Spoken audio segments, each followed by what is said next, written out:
Guys, ఇవాళైతే మేము గునాఫా chocolate చేస్తున్నాం.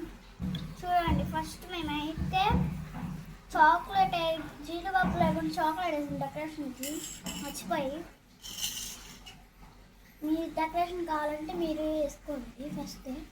First అయితే మేము జీడిపప్పులు గీ ఉంటే గీతో, లేకపోతే నూనె ఉంటే నూనెతో, ఇది ట్రైలే ఒకసారి ట్రై చేస్తున్నాం. ఫస్ట్ టైం మేమైతే గీ లేదు, అందుకే ఆయిల్ వేసి వేపాము జీడిపప్పులు. ఇప్పుడైతే చాక్లెట్ వేడి నీళ్ళల్లో హాట్ వాటర్లో కరగబెట్టుకొని అంతే కొంచెంసేపు వదిలేయాలి. తర్వాత సేమియా ఉడకబెట్టుకోవాలి. మేమైతే ఎక్కువ ఉడకబెట్టుకున్నాం.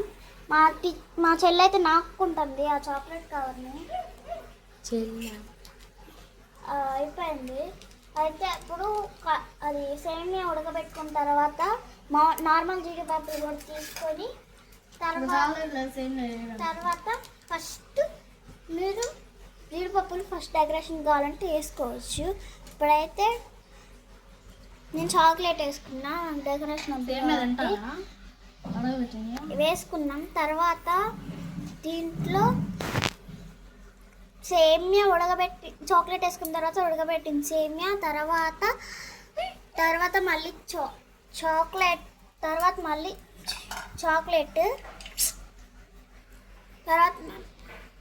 చాక్లెట్ వేసుకొని ఇట్లా జీడిపప్పులు పైన చల్లేసుకున్నాం. ఇంతే మన కునాఫా రెడీ.